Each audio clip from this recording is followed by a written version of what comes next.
your host, Mark Jeffries and Matt Pangrack. BTL is brought to you by Lowrance, Lose, Strike King Lures, Bass Cat Boats, Ducket Fishing, Spro, AFCO, Big Bite Baits, Sunline, and TH Marine. BTL coming at you.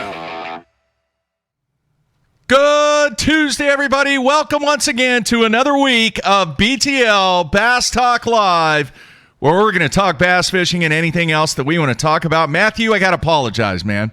Right off the bat. Already apologize. Dude, I screwed up last week, all right, because I did not take into consideration that Monday was a holiday when I went booking shows. So here's what I did. I booked Scott Canterbury for Monday, not realizing, once again, that Monday was a holiday. So I messed that up. So what I did is we're going to have Jamie Hartman on today. We're going to have Mark Menendez on tomorrow. Then we're going to have Scott Canterbury to talk a little Lake Eufaula on Thursday. That's quite the elite series lineup filled with anglers who probably will be fishing for 4 days in those events. Should be. And we'll get into that with Jamie here in a little bit. But, man, I am so excited. Finally, it is close, man.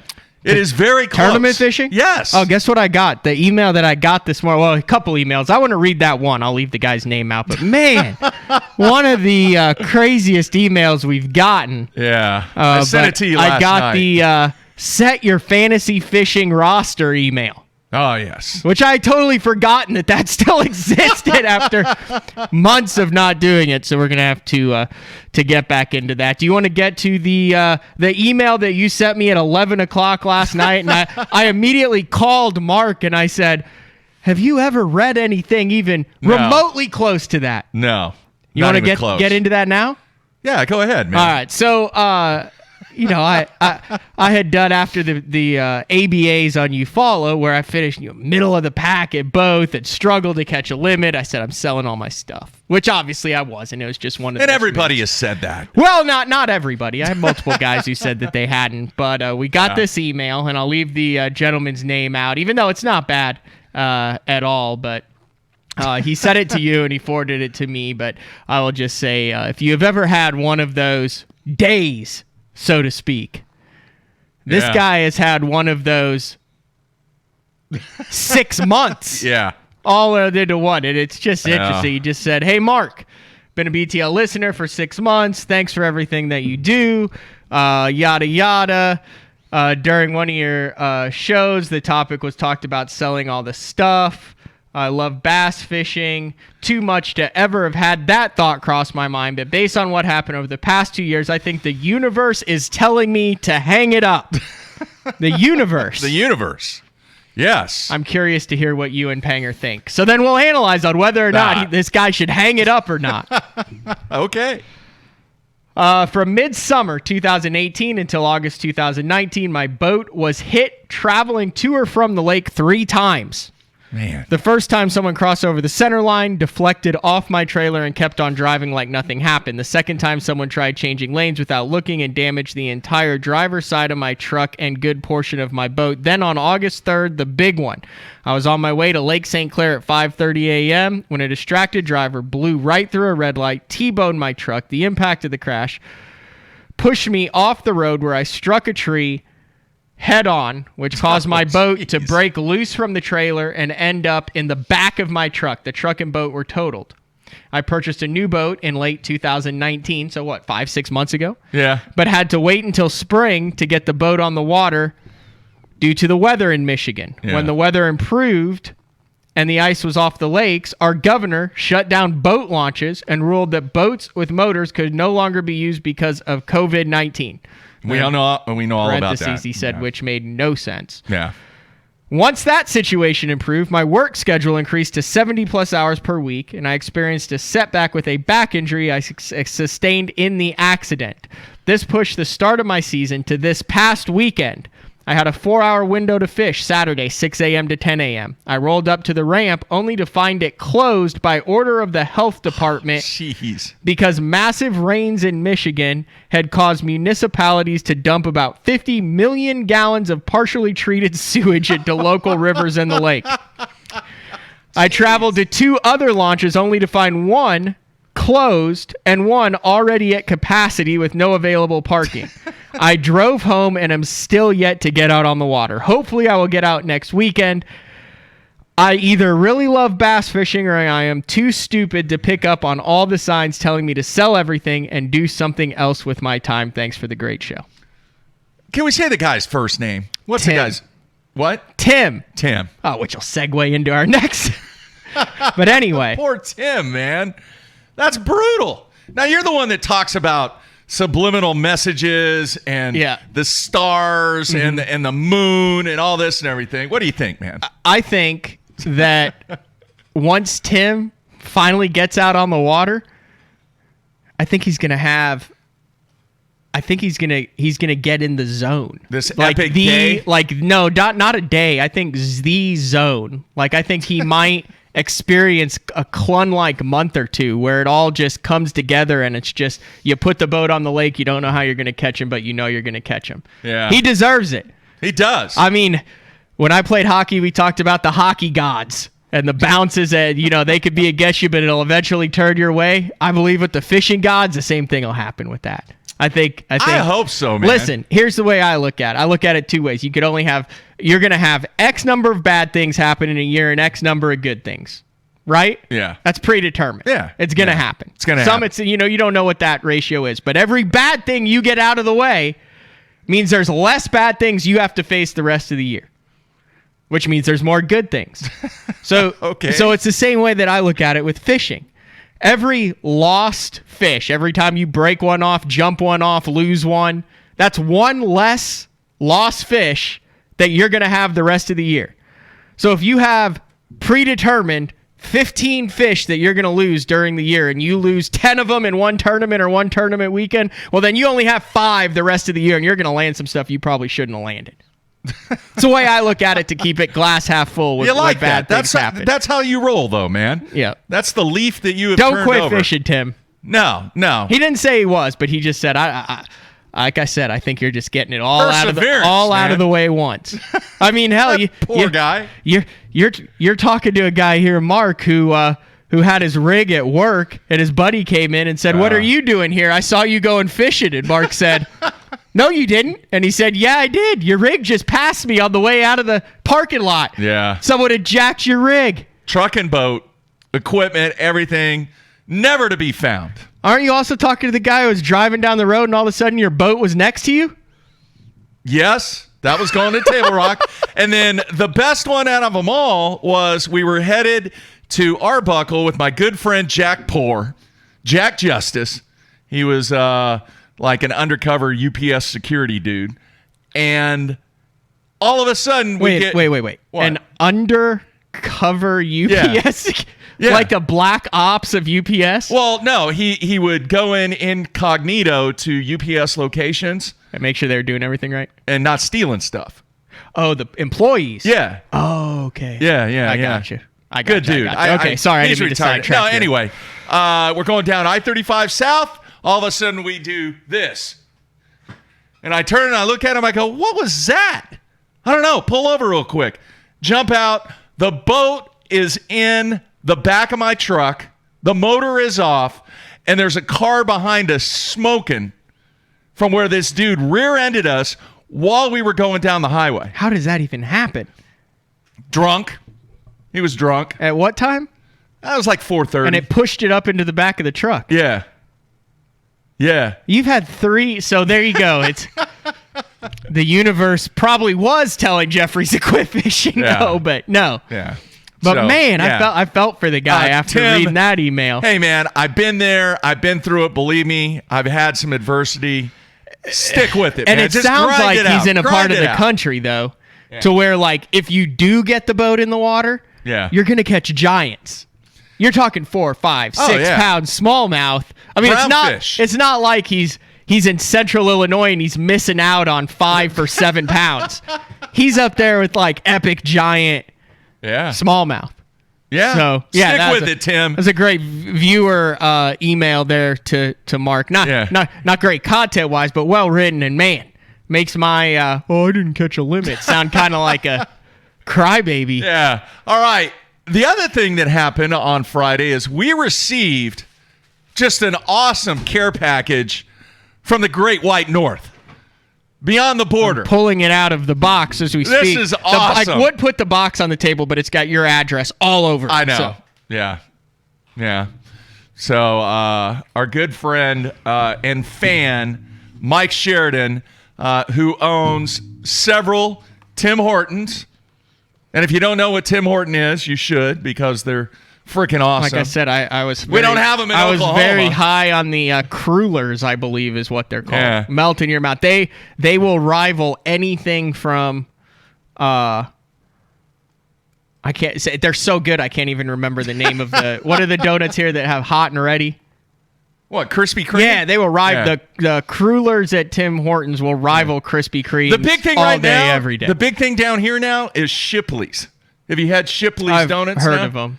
Yeah, that's like the big, cool in thing. Is that like the designer donuts? No, it's kind of like an upscaled, very upscaled Winchell's. Okay.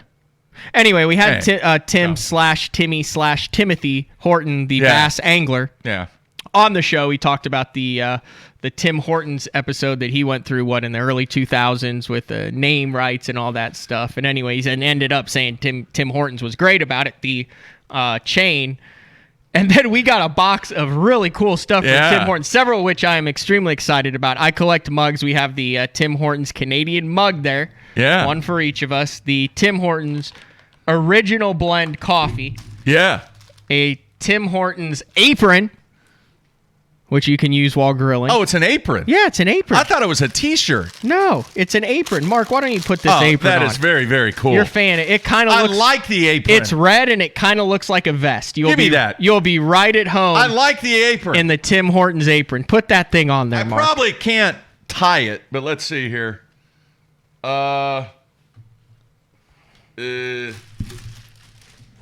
Yeah, I have to figure this one out.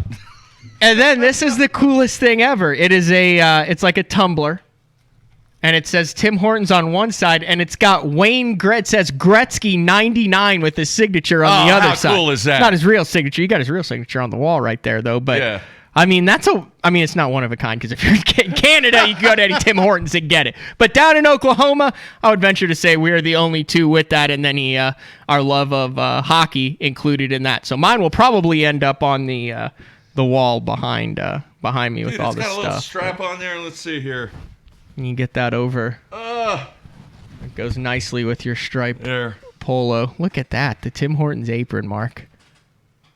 Very cool. There we go. Very cool. Now stuff. I'm styling and profiling with the apron. Yeah, I'll do some grilling in this. Heck yeah. Some turkey burgers. Look at that. You look at right at home there. It looks like you got a red vest on with a striped Nike polo under it. Oh, You've been really thank you. riding the Cornell hockey hat for the last couple months, Mark. It's the hat, dude. You've been really riding that hat. Out of all the hats you have, that one it's starting to get that it's weathered look to it. It's my favorite hat, dude. It really is. This hat right here. You got that with Carolyn on vacay. Yeah. When you went to Cornell. But then the dude named John Carpenter, who went to Cornell, not the director, producer, movie dude. Mm-hmm. The guy by the name of John Carpenter sent me 2 new black hats and a red Cornell hockey hat. Oh, you have more? Yeah. Did you not listen? Gosh. Dude, he sent them to me. And he sent me a Cornell hockey t-shirt. Very nice. So I'm repping the Cornell hockey. Both Jeffries and I fished in a high school youth tournament. Basically, the seasons were canceled for the high school youth, so they put together 35 boats. You had several, probably 6 or 7 FLW guys, 6 or 7 Elite Series guys, and Harvey Horn, Dale Hightower, Luke Palmer. Jay Brainerd made an appearance, former Elite Series and FLW pros, a bunch of different guys. I'm gonna Lee Livesey, Frank the Tank Talley, Bradley Hallman. Daryl Robertson, Brad Hallman, bunch of different guys. Anyway, 35 boats, Lake Keystone. Jeffries and I both sucked.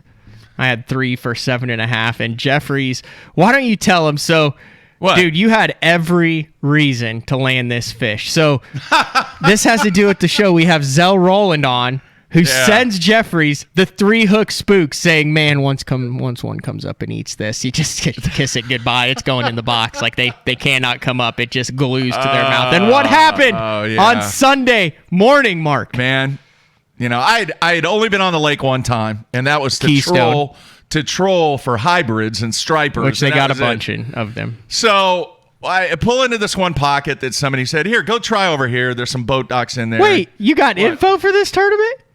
Yeah. Oh, okay. Yeah. Yeah, but it was before the cutoff, though. Heck, I didn't know where to go. I had no idea. I hear you. All right, so pull up on this one point, and it's got a set of boat docks that's close by there. Twitch. And he didn't explode on it. He just freaking took it. I was like, oh, man, this is a good one. There's no way this thing's coming off. It's got those counter-rotating Excalibur. It was Zell's spook that he 100% within the past 2 weeks had doctored and sent to Mark Jeffries. Yeah. So we can't use nets. And I look at the kid that's with me, who, by the way, the dude was awesome. He went to Noble High School. His name was Jackson. Had a great day on the water. Super nice kid. So I'm like, dude, I'm going to get a handful of hooks here. There's no way I can swing this thing in the boat. I said, get ready to belly flip it. And he kind of looked at me and he goes, belly flip? Yeah, get ready to belly flip it. Just scoop underneath. And just as I was moving the 5-pounder toward the boat, it came unbuttoned. Just like that. How does that happen, Matthew? How does that happen with those hooks?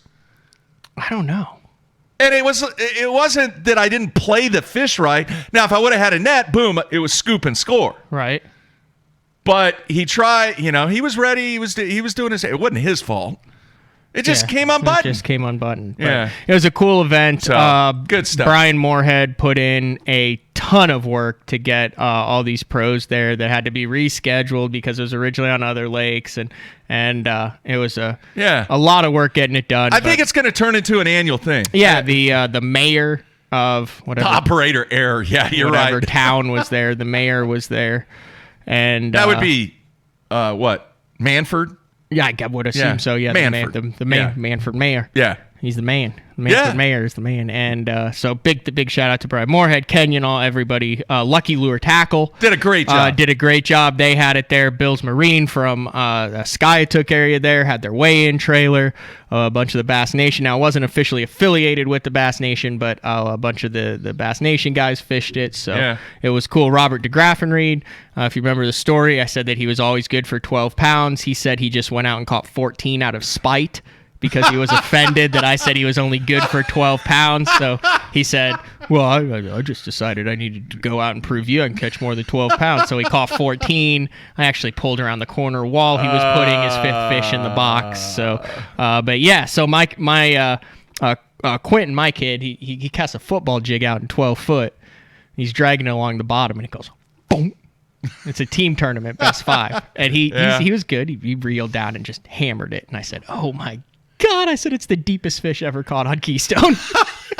He's fighting it back there. I get back, and he's like, man, it comes up, it boils. I said, oh, it's like a 7 or 8 pounder. Oh, geez. And all of a sudden, he's like, I don't know what's up on it. So I just like lightly touch the line, with my fingers, and it's just, but it's kind of up in the water column. Never so I'm like, jump, it's not, never... and it's not going, so it's not a drum. Yeah. It's too high. It came up and boiled in the water column to be a flathead. No slime on the line, and it hit a football jig off of the bottom. So I'm thinking, it's meant to be. It's the same kid who caught a 4.5 pounder at an ABA behind me. It's how I got to know him on a wiggle wart over 55 foot of water. Okay. So I'm like, okay, this just happens. This is why I picked him as a partner. Yeah. He had somehow managed to snag an 820 striper in the back. With a football jig off the bottom with a weed guard and everything. Destiny right there, man. Nothing but destiny. You say it was his personal best. Striper or anything? No, striper. Oh. And we had just been talking about that they had striper in there. Here, I'll show you the picture. Hey, did you see that the state record spoonbill was caught at Keystone this past weekend? Was it again? They said it again? I know it had been a couple weeks ago. It was 145 pounds. Good Lord. Hey, look at this thing. Oh, that thing's massive. Wow. You ever caught a spoonbill? You ever went and tried to snag them? I hooked one in a BFL in 2013 on Fort Gibson on my second cast of the day. You know that big giant rock pile in Jackson Bay? Yeah. At the end of the day, I went there and I caught like a 5 and a 6 on back-to-back casts right before the BFL meeting. Okay. And I told my co-angler, I said, hey, it was the only 2 bites I got in 2 days. I said, we're sitting on one spot the entire day. He's like, okay. So I roll up, and my first cast, I jump off a 4. My second cast, it gets halfway back to the boat, and I said, I said, that's a big one, get the net. He said, okay. And I'm like, it's on, right? I mean, I've basically I've made 3 casts on this spot so far. I've caught a 5, a 6, and jumped off a 4. This thing comes about 5 feet from the boat. This is no exaggeration. And I said, don't jump, don't jump, don't jump. And I bury my rod, and it's coming up, and it jumps. And it just free willy shamu whales about a 60-pound spoonbill with a rattle trap in the side of its head. And it towed me on 12-pound test and a 7.6 cranking rod all the way to the bridge. From Jackson Bay? Yeah, it had to have been like a line class record, and I wouldn't break it off. And I realized that I've been fighting this thing for like 15, 20 minutes now. And I finally just wench it down, break it off, go back, and continue fishing. That's my experience with the spoons. So you have caught a spoonbill. Not the way that they catch them below the dam, though. No. You've never done that. Not ripping the treble hooks for them, no. Yeah, that's pretty cool. All right, last thing I want to mention, folks, this is going to be the last week to enter the Apex Bass Games. We're going to cut it off Sunday night at midnight. So this is your last week. If you have not entered, go to basshone.com, check that out. Also, I want to get into a discussion, Matthew, after we have Jamie on about something. You know, we had a lot of windshield time. I had a lot of windshield time going to Keystone this weekend, and I listened to a podcast that was totally unrelated to fishing, bowling, golf, tennis, barrel racing, crappie fishing. Yeah, no, but none of those. And they brought up a point that I want to get into that it made me think, and I want your opinion on it. So, good show today. Good week this week. Hopefully everybody had a great holiday weekend. And summertime is here. It is here. Not around Oklahoma, man. 59 degrees out there. A little rain. Friday's going to be the day, dude. Oh, yeah. You're trying to get me to go fishing. It is going to be the day. Over, under, Jamie Hartman, the 3 swings in New York. 3 stops in New York. 3 stops. Yeah. Over, under $150K in earnings in those 3 weeks. And 3 stops? It's $100K to win one. I'll take the under, but if you would have made the over under 100, I would have taken the over. Okay. All right. I think between 100 and 150,000. Yeah, because I think it is only 30,000 for second. Yeah. Yeah, I think 100 would be so over under 100. I take the over on that. How about you? That would basically mean he would have to win one to hit 100 grand. Yeah. If second place is 25K. Yeah. Yeah, I'd take the over. I'm taking the over on this one, and we'll get into more of that after we have Jamie on too. All right, everybody stay tuned right here on a Tuesday.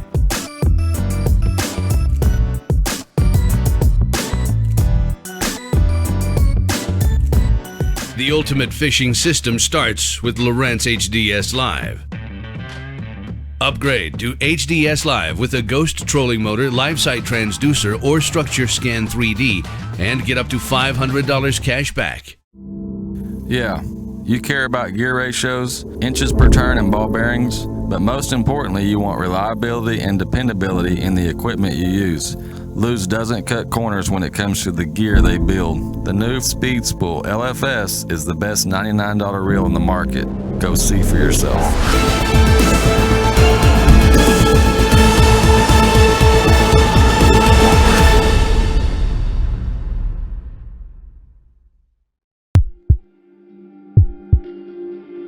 paired one of the most iconic hulls in the history of bass boats with a proven lineup of trusted accessories, we're bringing you best-in-class value and performance, leaving others in your wake. Turnkey value, turnkey performance. The Pantera 2 is an overachiever in the 19-foot category. Once you hit the throttle, you'll feel the rush, and there's no looking back. Kevin, what are you doing here? Oh, I'm just filling in for Billy. I need 660 shad crankbaits in the Series 5 model. We're out. You're not out. You got all kinds of them right there. We're out. Kevin, I need 6. Have a lollipop. I do not want a lollipop. Have a lollipop.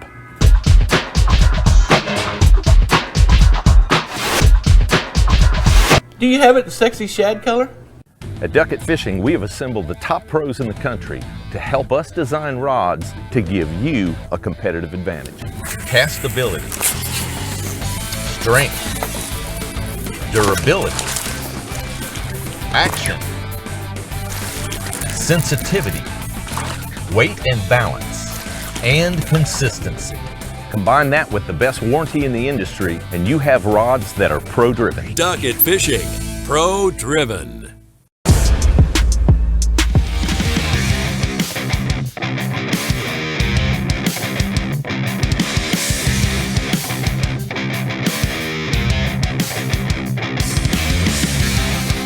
All right, we are back on a Tuesday, kicking off the week. It is Elite Series week here on BTL, Matthew. You're rolling with the apron the whole show. I like it. I When's the might do last some grilling tonight. time you had an apron on? Like an actual apron like that. Like that is a legit Tim Hortons apron. I did some grilling last year, I think last summer. Did you wear an apron? Yeah, because it was a little messy. It was a little messy, but not this, though. I am like styling and profiling now in this apron. I might have to do some grilling tonight. I've got some turkey in there I want to grill. You can grill turkey? Turkey burgers, man. Oh, turkey burgers. Yeah. You know what I learned about grilling burgers? What's that? You know, it's hard to get that patty even. I have a tendency when I put them on the Traeger to grill them, and then you end up with the mound in the middle of the burger. Now, if you flatten the burger a little and you actually make a depression in the middle of the burger, so it's a bit of a concave, then when you cook it, it maintains its integrity. So instead of having like a saucer-shaped burger with a mound in the middle, crispy on the edges, not done in the middle, it actually evens it out. So you have a thoroughly cooked burger all the way through that is flat, that then fits on the burger, flush. So there's no high centering. Do you know that, Jamie Hartman? I had no idea. Do you know that about burger grilling? We'll have to ask him that. All right, I don't have him queued up yet. We'll have to ask him. I didn't mean real to. quick. I jumped the gun there. He did. I saw he was listening, though. I didn't have him queued up he was yet. intently listening on the I cook cue my, box there. I cook my turkey burgers in squares. You ever seen that? Only at Wendy's. I do, because they stay together. That's part of the difficulty about turkey burgers. Because there's no less fat in them? Yeah. They fall apart very easily. So you got to pack them in there, and you pack them in squares, and they stay together. Well, if you put a little bit of a shallow kind of thinner in the center, yeah, because I can't have red meat, nice dude. and even. That's why I have the turkey burgers. That and pork chops. You can't. I cannot. Can't at all? Not No. even like super lean? No. Like for the rest of your life? Well, as long as I eat heart healthy. So like no steaks ever again? Yeah, I haven't had a steak since my heart attack. Does that not just depress you? No. God, I mean, I would eat steak 5-6 nights a week. I've bought those 3-packs of ribeyes. You're very before carnivorous. And just gone straight ribeye. No sides, nothing. Just ribeye. Just raw too. You like it raw. No, still I like kicking. it. I like it seared. But it's Smoked like and seared. bloody red in the middle, dude. Well, I prefer. I'm a connoisseur of steak, so I like to actually eat it, so you can actually taste the steak. Wow. All right. Let's bring him in. Jamie, you there, man? Yes, sir. I'm here. All right. How you like your steak? I do the medium to medium well.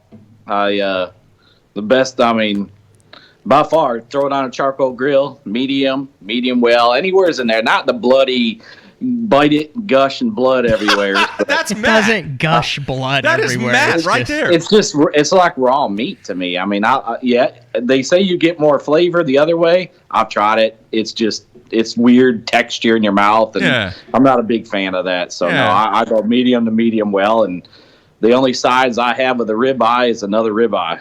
Yeah. See, I'm on that page. So, are you a fan of the Tim Hortons? I can't say I frequent the place. You never did when I mean, you're all around them up there, aren't you? Yeah, though? in New Thousand York. Islands, New York.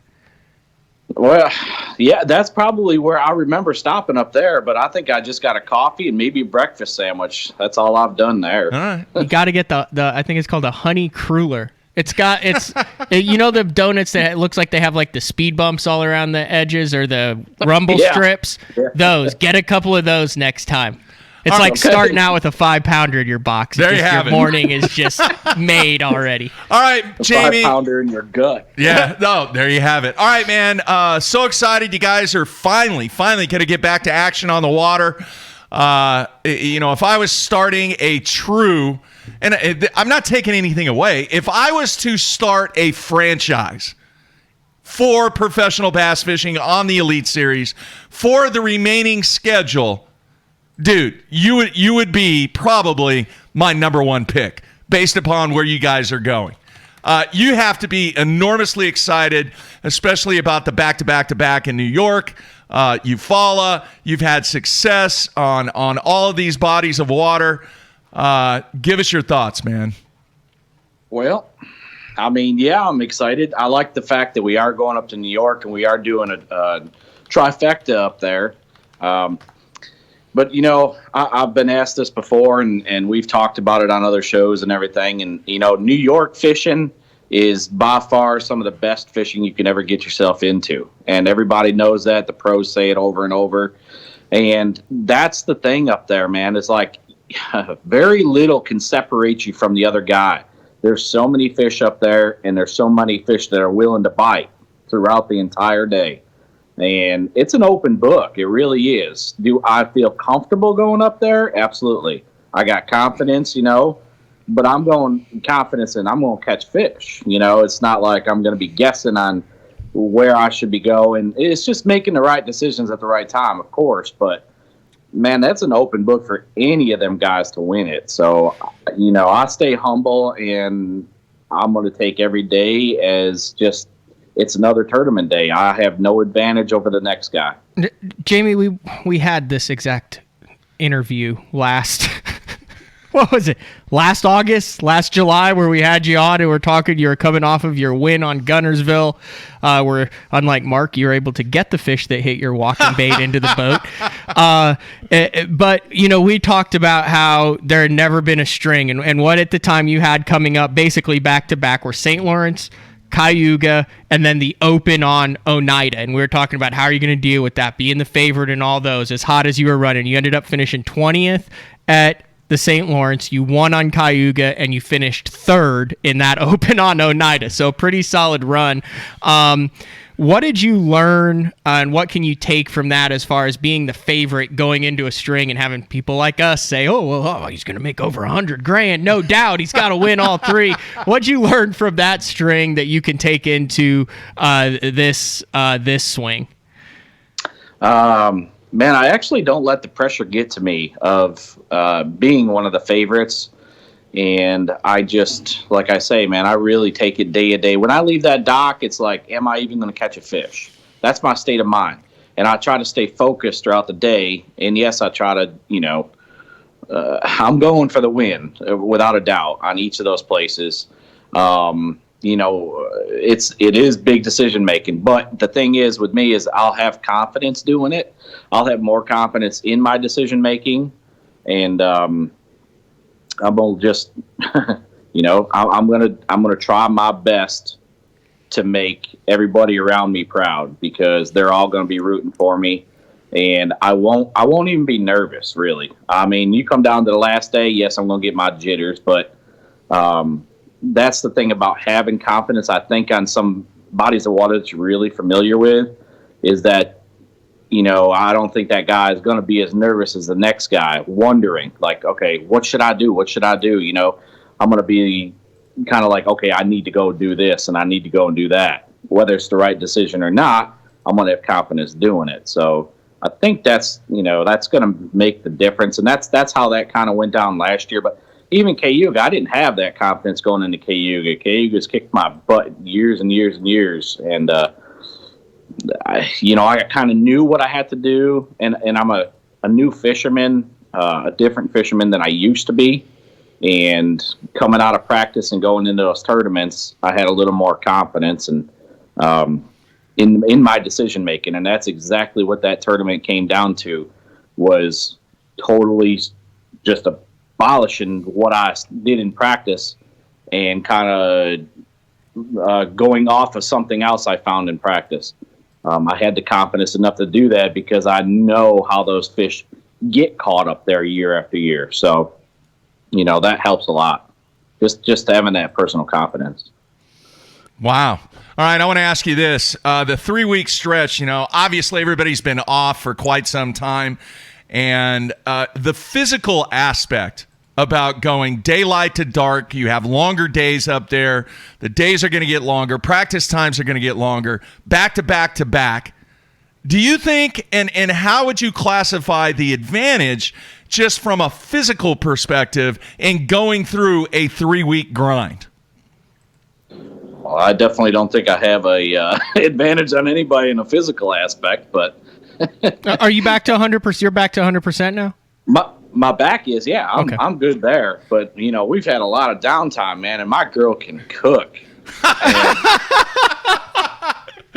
I've put on a few. I'm not going to lie, man. It's been sweet.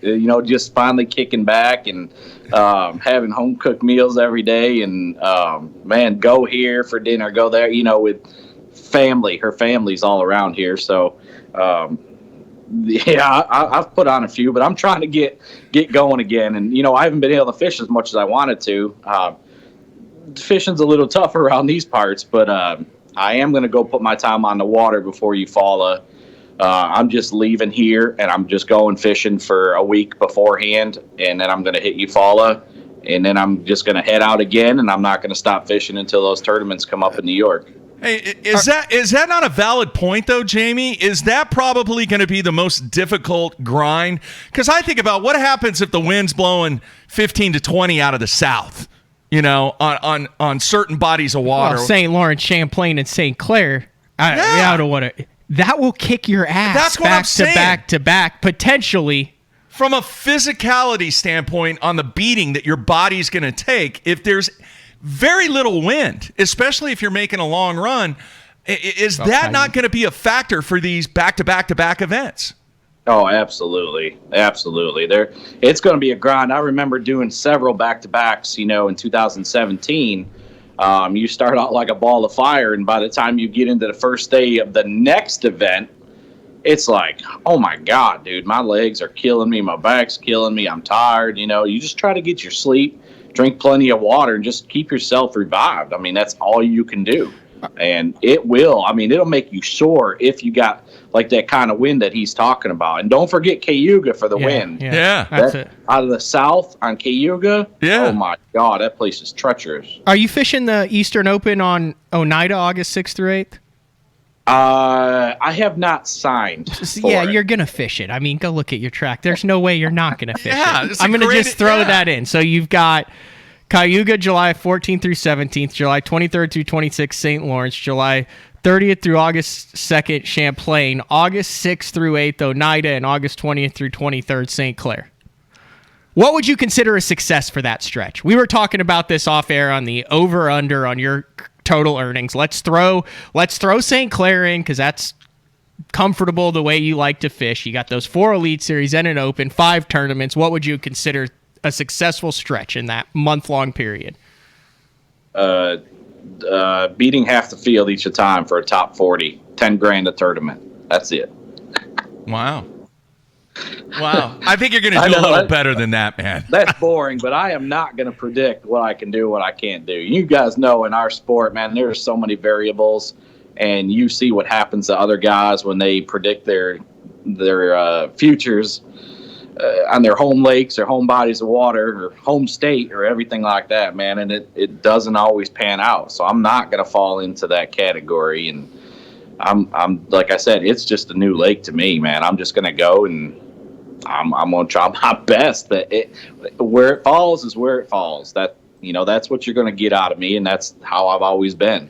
Jamie, I'm not going to say I'm winning this one and I'm winning that one, because I'm up against some darn good competition, man. So yeah. All right, Jamie, I want to know, do you have preconceived ideas, preconceived, techniques, patterns? Do you have a game plan already, or are you going to roll out there just like what you continue to say during this interview? I'm just going to let the conditions kind of dictate and tell me what I should be doing. No, I have preconceived ideas without a doubt. Like even this morning, sitting here having coffee. I get up real early. I get up like 4 o'clock in the morning. I sit back and have coffee, and it's quiet. And I start getting those butterflies in my stomach. I start getting anxious because I want to go try this. I want to go try that. At least the first one and the last one, and even the St. Lawrence River. I've got some other ideas for up there for when we're going. I'm anxious, and that part right there is what I'm talking about. It'll give me the confidence because I think I know what I need to be doing. Whether it works out or it doesn't. I know how I've caught them in the past with all the years experience that I've had up there. And Champlain, I've been there in 2017, but man, I've had a lot of years off from up there. And of course, lakes change, and they always change. But I do have some ideas for it. Unfortunately, I have lost a bunch of my waypoints from Champlain, and I have no idea where they went. Wow. Well, you just turned your unit on and they were gone? No, I save them on SD cards. I save each lake. And this was going back to 2017. I actually lost two of the main ones, was St. Lawrence River and Lake Champlain. They were a whole bunch of new stuff, and I cannot find them anywhere. So I have ideas of where stuff is, but I still got to go and do my graphing and everything. But wow, I feel you're paid on the lost SD card that's been. So let me ask you a fishing question. Then you talked about the preconceived notions. A lot of those northern lakes, let's say natural lakes, like the Champlain or a St. Lawrence River or Cayuga, one of those finger lakes. Do you find that they change less than a man-made fishery, something like on the TVA or something that a lot of the viewers are used to fishing? Are there historically times, where those fish have been for 50 years and will be for the next 50 years, and that's why you see a lot of anglers from up north be really consistent on some of those natural lakes? Yeah, not much changes on the St. Lawrence River. It's mostly rock, and you do have grass, but I think the biggest thing that changes on those natural lakes up there is how long and how severe your winters are. And if it runs like a long springtime where you've got a lot of cold weather, you're not seeing a lot of sun, those northern lakes have a lot of grass. So that's what plays, I think, a big difference on what kind of grass grows and where and how much of it. And I think that's what makes a big difference in the northern lakes is the grass completely. We all know when you're going up north, you're going to fish some kind of grass, except for not always the St. Lawrence River, because it is a big flowing river. It's all rock. And but you take Cayuga, you take Oneida Lake, and you take Lake Champlain. A lot of that comes down to where the grass is and how much and what it looks like and all that kind of stuff. A lot of people go on vacations for a week up to these lakes and stuff. And they're from the South, like Oklahoma, Alabama. If you had one tip for an angler going up there to fish a natural lake, just to get on some fish and find it, where would you start looking?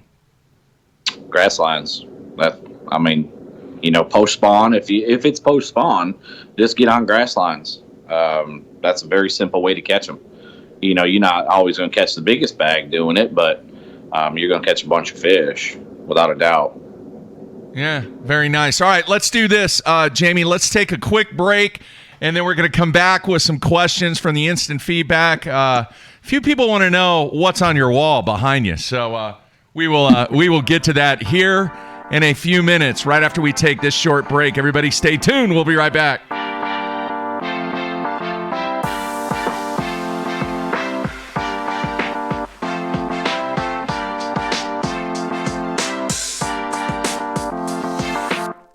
Let's face it, fishing electronics are no longer an afterthought. They've become a necessity. And at the Bass Tank, our experts match you with the right electronics, provide professional installation, and educate you to help maximize your catching results while providing support along the way. Because let's be honest, it's about catching, not just fishing. And when you're ready for better results, join the Bass Tank team.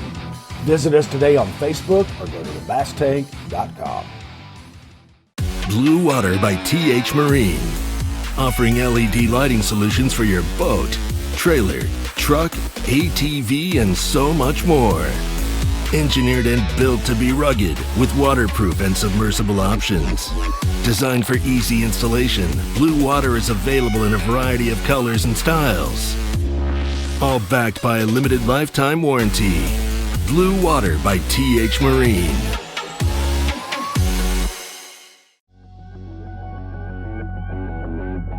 The name SPRO says it all. SPRO stands for Sports Professionals. When you look at the pro staff that SPRO has brought on board over the past 15 years, it's been pretty incredible. I mean, one got it just then. From the development of the rock crawler to the McStick, from the Fat Papa to the Little John series, when you tie a SPRO bait on, you know it's been designed by a professional to get the job done. As a professional angler, you've got so many things on your mind. Any advantage that we have is key. And not only rods and reels and lines and baits, but in our clothes. And the guys at AFCO, I mean, they have something for every situation. There's nothing AFCO hasn't thought about with the fishermen in mind. It's designed for fishermen, by fishermen, for every scenario you can come to. Any fish, any water, any condition, AFCO has you covered. All of us on the Pro Tournament Trail use Gamakatsu hooks. Why? Because they are absolutely the best. It's not about how many bites you get. It's how many you put in the boat. Gamakatsu makes hooks for every fishing style. We didn't come this far to lose fish. Did you? For more information, visit gamakatsu.com.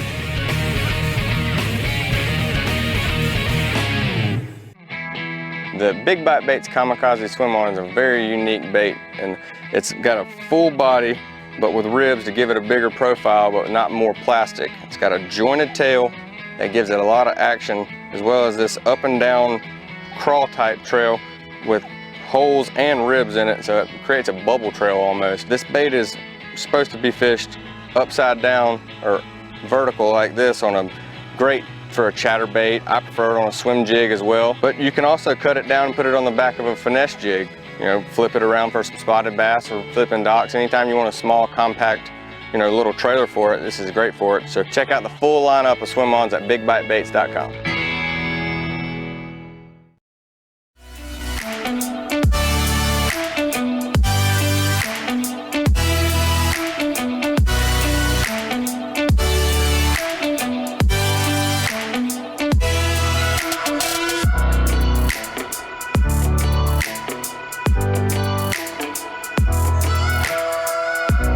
All right, we are back on a Tuesday, kicking off the week. Hopefully everybody had a great holiday yesterday. And we are talking to Elite Series professional Jamie Hartman. And Jamie, we're going to get to the instant feedback, but a number of people want to know what you have on the wall behind you.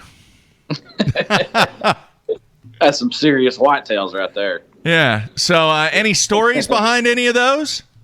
Oh, gosh, man, I don't know. This one here, this big 12-pointer is the first biggest deer I've ever killed. Like, it was back in Illinois. We're going back 20 years ago. Then I've got these Texas deer. I've got a 170 and a half, a 171 and 3/4, and a 168. I've got this cool mount here that we Me and my girl did from last year. Oh, wow. Yeah.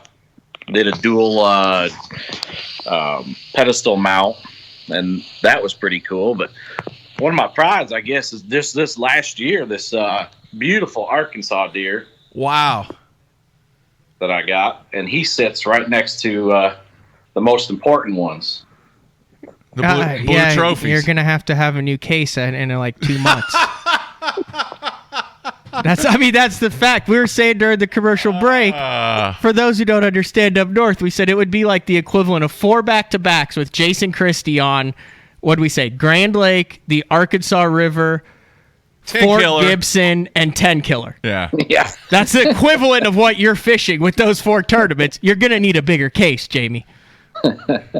Well, I've heard that over and over already since I did post. I made a couple posts or something about it, and about everybody said that. But until that time comes, I ain't building anything. I hear you. How many mounts do you actually have in the house? Because it seemed like when we panned around, it was straight deer heads. Yeah. 9, 10, 11. 11 right now. A bobcat, a bear. Yeah, that's about it. And a whole bunch of racks. Wow. I enjoy my off season. That's for darn sure. And I'm a little upset about this year, but that one at Lake Fork is killing me. It's right on top of deer season. Oh my God, I guess right in the beginning of November. And hey, man, if the other one ends October 19th. And then we start Lake Fork on the 3rd of November. If I was done on the 19th, all right, fine, I'd eat it. But my God, that's right there. Huh. So my bags will be packed, literally, just waiting inside the garage door. And when I get back, all of the fishing stuff's going out, boats getting parked, and I am gone to Missouri. Hey, you're stuck at deer camp for a week with a fellow Elite Series competitor. Who you stuck with? Oof. And who are you going to learn the most from? Who's the best hunter that you want to spend a week with at deer camp this fall after Lake Fork? God, I don't know, man. Clark Windlet. Oh, that's not a bad Oh, one. yeah. He's How about that? big He's time. a big deer hunter, right? Yeah. Yeah, I figured. Yeah, he's big time. All right, to the instant feedback. Tom in New York wants to know, will you be making a stop at, hopefully I'm saying this right, Pavlot's Bait and Tackle? Yeah. Yeah, that's my boy from up north. Yeah. Yeah, he lives in the same town I was in, and my God, this dude is a lure collector. Well, baits of all sorts, but yeah, he has got them. And his basement looks like anybody's bass fisherman's dream. If you need it, he's got it. If it's old and you can't find it, he's got it. Oh, I think that was kind of a half joke. It was. Comment there. It was. It was. Yeah, I got it now. All right, but it brings up an interesting question. I would like to know, and we talk about small tackle stores and tackle shops all across the country on this show every now and then. What's the coolest ma and pop tackle store that you've been to, Jamie? Oh, I'm trying to think of the name. It was not too long ago, too. One that you wouldn't even think was like had what state all was the it good in? stuff. Like what part of the country was it in? Man, I'm thinking Alabama. I cannot remember. I've got like two in my mind, and I think it was Alabama. It looked like absolutely nothing. And then you walked in, and they didn't just have like everything you needed, but they had the high dollar stuff and all the good stuff. And I cannot think of it off the top of my head which one it was. You go to all the was. tackle stores? Are you one of those tackle junkies to where you hear rumors of it and you'll go hunt them down, or is it like, hey, if you pass one, you'll stop? No, that's my buddy Tom Pavlov. Yeah, I know that. But not me. No, I'm a meat and potatoes kind of guy. You know, I'll grab a good, $20, $30 lure here and there, but man, that ain't meat and potatoes for me. Give me a jig and a bag of plastics or something, I'm good. See, you're not like on the hunt for the jig that was stopped in 1989, and you go to every tackle store to find it with the 3.5 pads. No, if I can't find it, I'll just have it built. Very nice. All right, Andy in Indiana wants to know. He talked about a situation that he had on the water with the game warden. All right, because the game warden stopped him, I guess, when he was coming in. It was dark or low light, and the game warden got upset because he didn't have his lights on. He wants to know, have you ever had a memorable run-in with a game warden at any time during your career, before you were a professional or after you were a professional? Wow, we're going there, huh? I guess. I mean, Jeffries asked Velvic about his banana hammock last week on the interview, so we might as well go with game warden stories this week.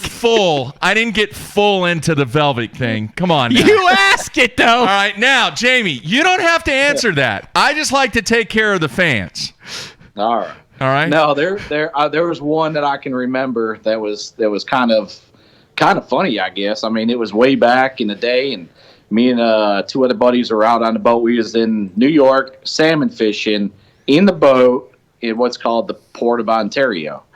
And we fished pretty much right up till dark. There was other guys out there with us. You're not allowed to fish after dark. So we fished right up till, whenever. We stopped fishing.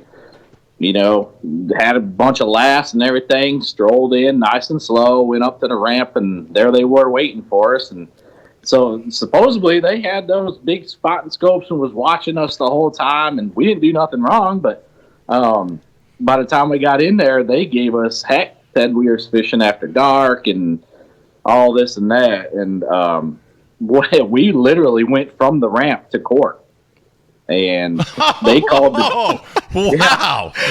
Yeah, they called the judge in, and we're thinking, oh my God, we're done. Like, the judge is going to be ticked off that he's getting called in, and we didn't know what to expect, but we felt like we didn't do anything wrong. So we went there, and the judge come in, and he basically was on our side, man. He apologized to us. He said, I'm sorry. I hope this doesn't influence you from not coming back to the Salmon River and everything else. And he threw the tickets out. And what it was they train game wardens there to write tickets. So they will write you tickets for, like, absolutely the most ridiculous thing ever, just so that they can get practice. And that's what it ended up being. Wow. So that was, yeah. It was a joke is what it was, but. Wow. That's a good story. That is a good story, though, man. I once had a game warden. Me and the limit was 15 crappie, 9 inches or bigger. And we came in with 30 crappie, and he bumped every single crappie. All 30 of them. Like, fanned the tail. He bumped on the bump board every single crappie. Because a lot of them were, 9 and a quarter to 9.5 inches. It took like 30 minutes, and it was winter time, and the game warden's hands were like, he couldn't have written us a ticket afterwards if he wanted to, because he had like the claw hands after he had bumped all those crappie in like 30-degree weather. Oh my gosh. You never told me that, man. That's insane. No, we had 30 and they were all legal. He was just like, wow. All right. Clay in Arkansas wants to know, have you been hog hunting yet?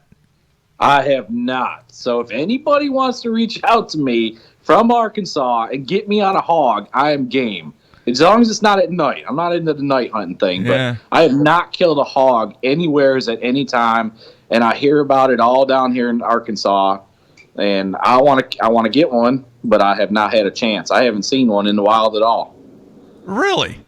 Nope. Matt came up with the Oklahoma hat trick. All right, here in Oklahoma. Do you know what the Oklahoma hat trick is? Have you heard about this? We've talked about it on the show before. No. You have to do 3 things in the same day. Okay. You have to noodle a catfish, ride a bull, all right, and kill a pig, all in the same day. I'm good for the bull and pig, but I ain't sticking my hand in the damn catfish mouth. Come on, man. Never done the noodling thing, huh? I know what my thumb looks like after a good day. I ain't sticking my hand. You would rather ride a bull than noodle a catfish, Jamie? Absolutely. I've done the bull things. You've ridden a bull? Yeah. How much? Multiple times? Yeah, that's probably why I blow my back out. Like, were you a bull rider, or you just like to? No. How did that? What? How does that? Well, happen? I've done the mechanical bulls, and a buddy of mine had a bull that back in New York, and we was young and crazy, and hey, dude, your bull looks cool. Can we ride him? I don't know. Let's see. Oh, we did. How long did you? Nobody got hurt. How long did you last? I don't know. I don't know. I was drunk. Wow. No pain, no gain on that one, I guess. Jeez. Wow. All right. That's pretty funny. All right. By the way, folks, Jamie wants to go kill a pig in Arkansas. So yes. if there's somebody out there, send me an email, mark@bassone.com, and I'll get you and Jamie hooked up to go kill a pig in Arkansas. Or get me on Facebook. Yeah. There you go. What part of the state are you in? Well, right. I'm like northwest of Little Rock. So Conway, I'm just north of Conway. Okay. It's kind of in between Little Rock and Dardanelle. That's that lake that's got cypress, like just cypress stumps everywhere. Which one? Isn't it Conway? Yeah. You cross it and you're like, I don't know if you could even put a boat on that thing. The idle. I've seen it. I've gone by it 2-3 times, and I'm not putting my boat in there. Yeah, it's just that it's just cypress as far as the eye can see on either side of the bridge. Yep. Yeah. Yep. All right. Several people want to know, are you guys hitting the New York swing at the absolute best time? I believe we are, yes.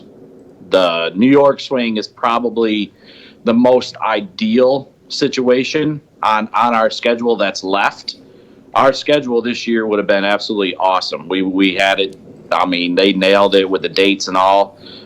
We were going to have slugfest, I think, at each of them. I think the two downfalls will be, well, for me, not for everybody, will be Eufaula and especially Santee Cooper. That's going to be a tough one beginning of October. I've never even seen, I've tried to do some research on it. Every tournament I've ever seen there has all been springtime because them fish move up. It's all cypress trees. It's, whatever trees they get on there, but everything's shallow. And I have no idea what to expect when I go there in the fall time. Wow. No history with the lake. I have zero with Eufaula or Santee Cooper. Really? Wow. No, we saw what you did on Gunnersville with no history. Yeah, well, could happen, man. Could happen. Let's see here. John wants to know, you mentioned earlier, and I'm kind of paraphrasing here, you mentioned earlier you haven't fished that much during the break, but was there anything that you did do during the break that's going to help once you guys get back into action? Well, I moved into my new house here, and I have a beautiful big shop out there, and I put a tackle room into it, basically like a man cave. I've got everything super organized.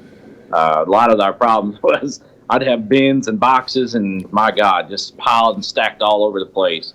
Right now, I feel super organized. I have all pegboards up with, all my stuff visually. I know where everything is. So when I need to pack for an event or for the next 5 events is actually what I'm packing for now.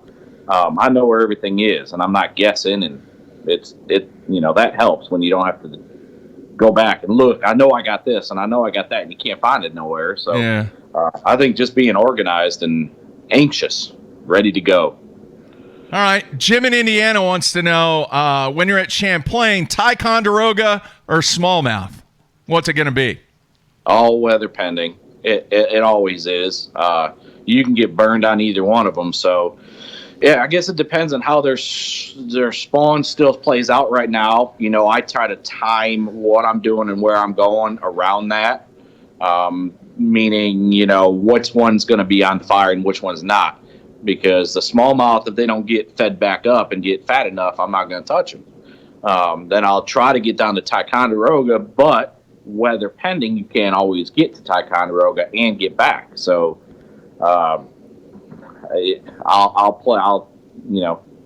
flip that card when I get there. And Yeah.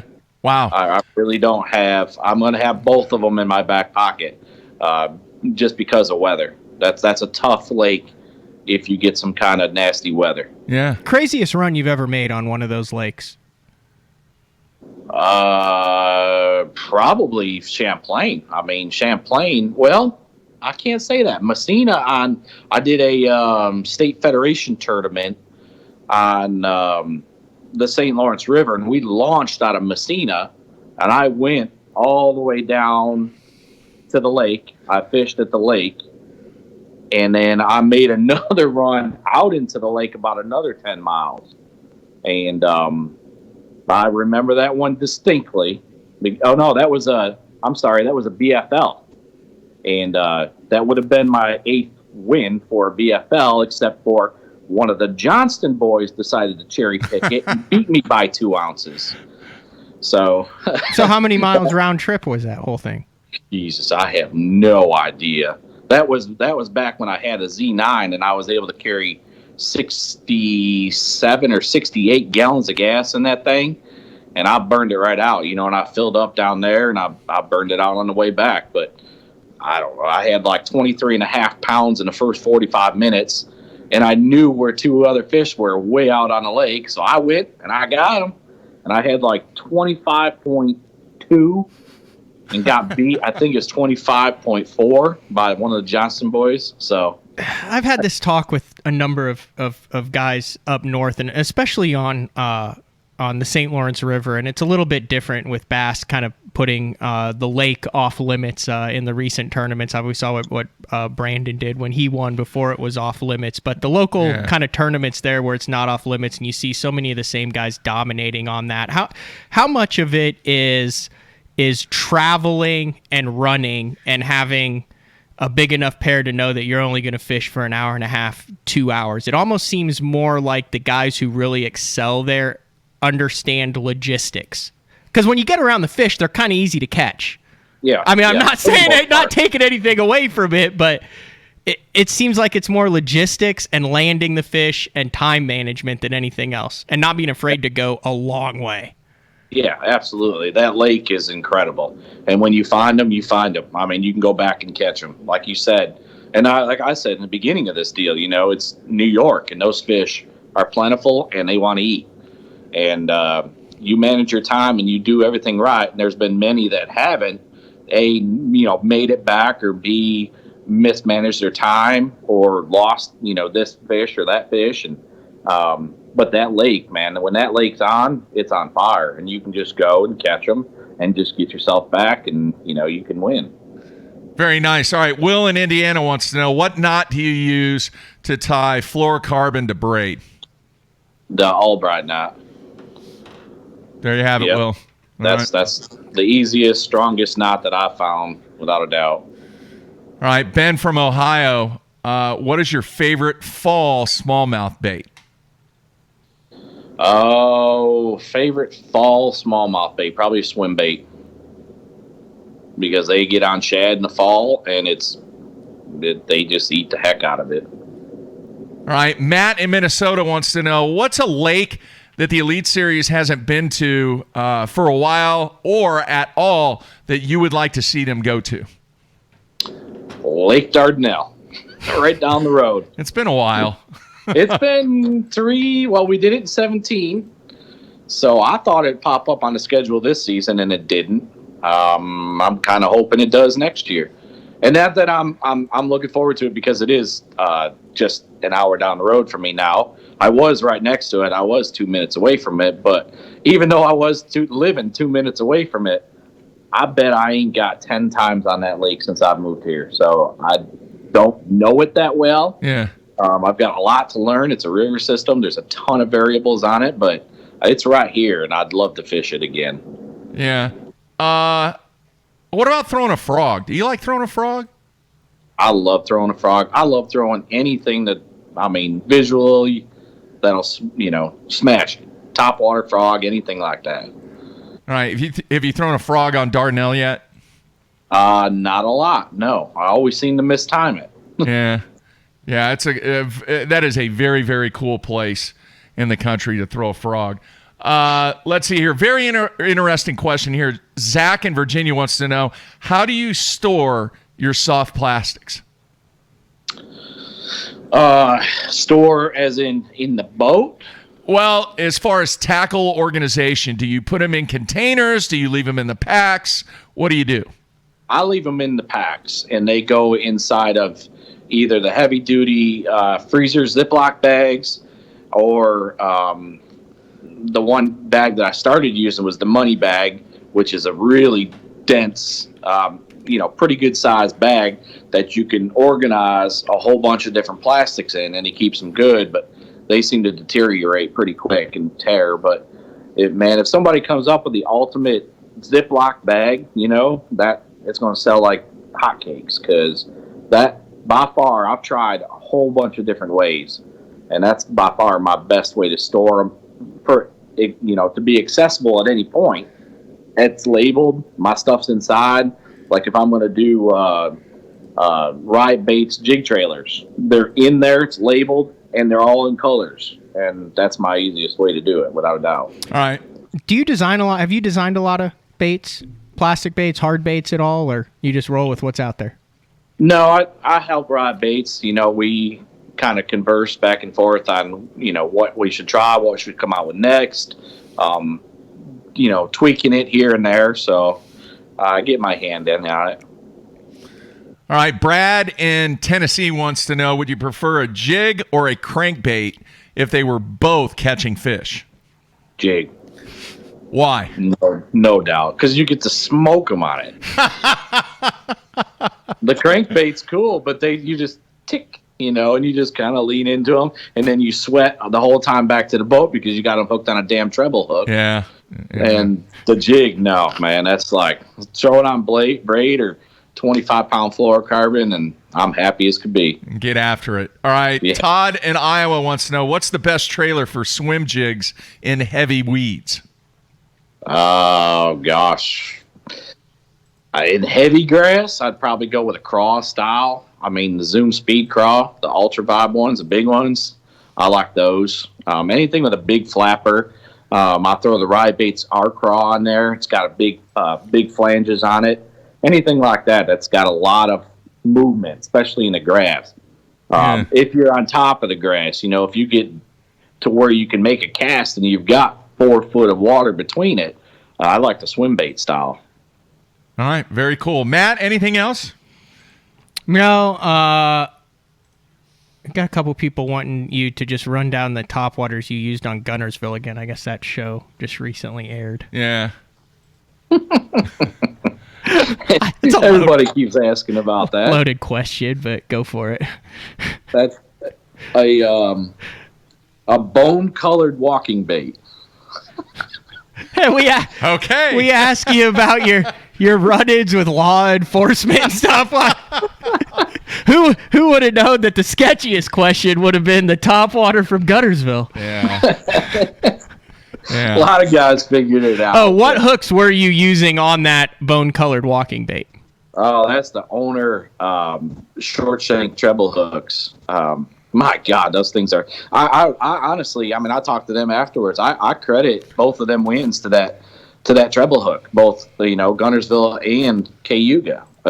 I'd never lost a fish. I had one fish miss the bait. You're going to get that on top water, but I never hooked that fish.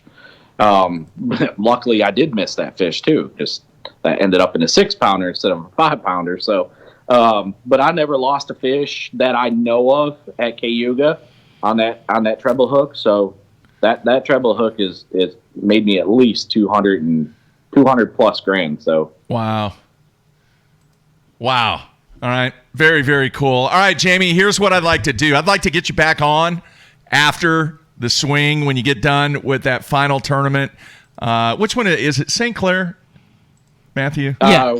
Is that the last one? Well, if it depends on whether you want to just go straight New York or you want to throw St. Clair in, because there is a week or two in between there. But the back-to-back-to-back-to-backs, which we know he's going to fish the Open, even though he's not signed up for right now, would be like the second week of August that he'd have an off week. Yeah. I want to get you back on after the New York swing. All right, is that okay? Yeah, that's cool. It'd be after Champlain then. Yep. So just plan on that. We'll work around your schedule and get you back on and just get your thoughts on what I believe is going to be probably the coolest set of 3 tournaments that I've seen in the almost 30 years of covering this game. I can't wait to see those 3 tournaments. Yeah, if it's me or somebody else, man, I'm telling you, we're going to catch them. Yeah. The guys are going to catch them. It's going to be a slugfest. It's timed out just right, so... Very cool. All right, Jamie, thank you so much for taking time out, and we will talk to you after the New York Swing, man. Absolutely. I appreciate you guys. All right, man. Great stuff, man. Great stories. Thank you so much. Be safe, Jamie. You too. All right, take care. All right, there you have it, Jamie Hartman, and cool dude, man, with great stories. Really, really cool stuff, and a ton of deer in his brand new house. I didn't realize. Big time hunter. All right, real quick, I just want to touch on this. I mentioned this early in the show, Matthew, but I was listening to this podcast when I was going to Keystone, and it is a golf comparison, and I know a lot of people out there, they don't like the golf discussion that we have on here, but I think this is very, very important when I compare it to fishing. The point that this gentleman made was when you take a professional golfer, all right, and I'm not talking to Tiger Woods I'm talking about a touring professional, a guy that's out there. He's kind of the, between the median guy to above the median, on the other side of the median, making a good living. Guy you've heard of, but isn't winning majors every other week. Just not a superstar, right? Let's say he goes out on one of the courses at Pebble Beach and shoots 68. Okay. Great score. Yep. All right. Now, if an amateur was to play that same round on that same course, what is the likelihood that an amateur is going to go out and shoot 68? 0. Agree. All right. And that's the point that this guy was making about the separation between professionals and amateurs in the game of golf. Mm-hmm. There's definite separation there. 100%. You agree with that statement? 100%. All right. The only other individual sport that this discussion talked about was tennis.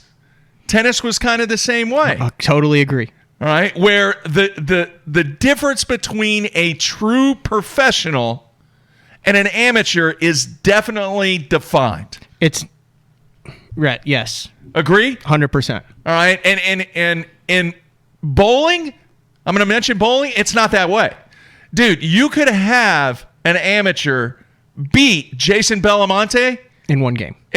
Absolutely. 100% could not agree. All right. Any more than this. So that separation between golf and tennis compared to bowling. Now let's bring the fishing factor in. Mm-hmm. Is there separation between touring professionals, be it the Elite Series or Major League Fishing or the FLW Tour, whatever it is, and the amateurs? Yes, but it is what I have agreed with, and I want to listen to this podcast. Yeah. And I think it's one of the reasons why there's a fishing industry with so many tackle and boat sales and electronics and all that, because you're looking at immediate separation based on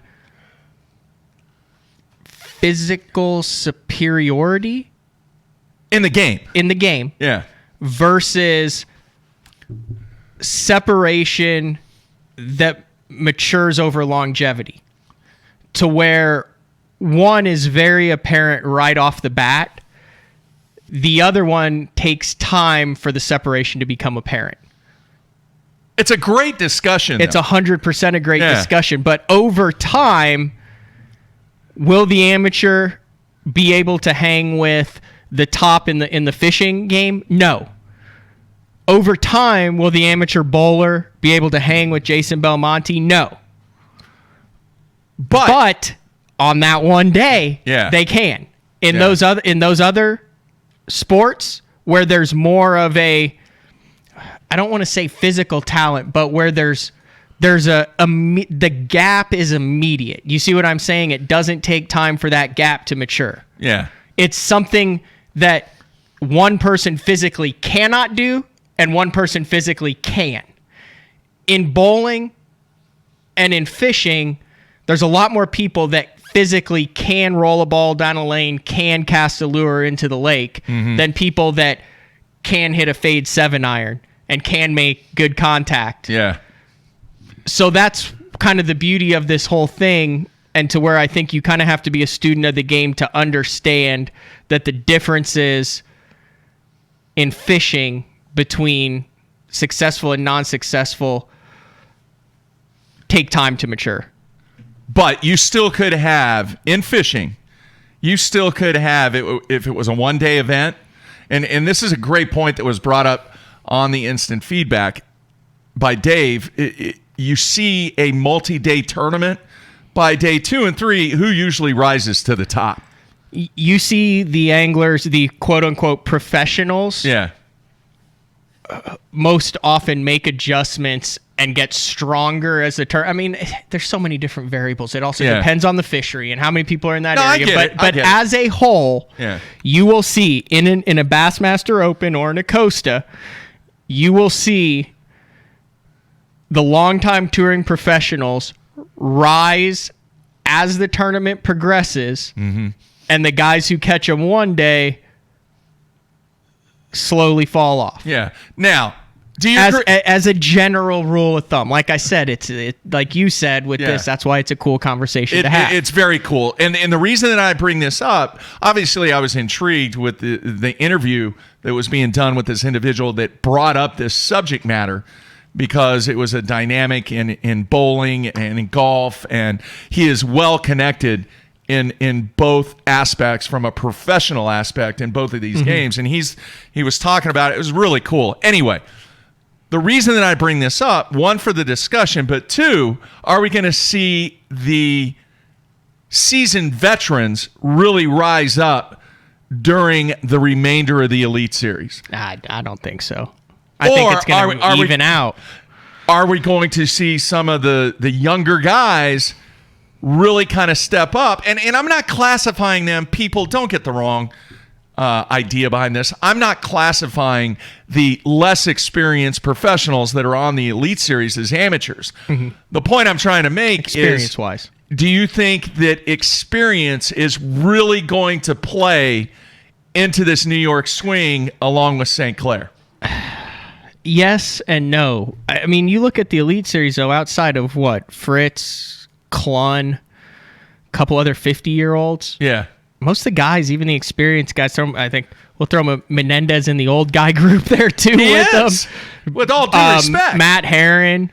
But it's a handful of guys. You go back 4 or 5 years ago to the Elite Series, and you had a lot more guys in their 50s and 60s and pushing 70 that were competing, to where I would maybe say that the younger guys had the advantage as far as potentially going 21 to 28 days straight and all that. But now you've got so many of these guys that are within that 20, like in their kind of prime deal, that I don't think it'll. Yeah. I don't think that'll have that much. It's going to come down to who's on a roll. Seth Feider, one of those favorites? Yeah, 100%. Seth Feider, Garrett Paquette, you've got a ton of those guys. I mean, they know what's up too, because they've been up north at all. That's a very interesting theory, or an interesting conversation to have too, because listen, you can take an amateur golfer and you can put him on a links course, you can put him on an accuracy course, you can put him on hard condition, you can put him in any condition that you want, and he's still going to get beat every single time. The amateur. Right. Yeah. But in fishing, there's so many more people that have reached a proficient level to where you could take one of the best in the world and really level the playing field. Say you take, I'm just using it as a example. Let's take and I know he's one in Florida, but a Mike McClellan, who's an Ozark guy, or Jeremy Lawyer, something like that, who's an Ozark guy. Yeah. Distinct advantage on the Ozarks. You take him down to heavy grass mats in Florida against an amateur who hasn't fished or won anywhere, but knows a shallow bowl and how the grass. Man, you would even maybe have the professional with $2 million in earnings, an underdog in that event to an amateur. Great point. Because of the uncontrollable variables. And I think the more variables that you can control, the less chance the amateur has in a one-off of winning a match. Okay, so let me throw this out. If you do it from a style of the professional has no idea where you're fishing, the amateur has no idea where you're fishing, you throw them both on a lake that they have no practice on. All right, guys, go get them. Who's going to win? 95% of the time. If you do a best of 5 series. No, one-day tournament. Hey, the advantage is going to be with the professional because he's seen more bodies of water, he's seen more conditions, and to get to that point, he's obviously been able to adjust more. Okay, 3-day tournament. The professional. Okay. But that's the beauty of like when I did the one-on-ones, you know. And you beat Christy. I've got a shot, and that's what people want.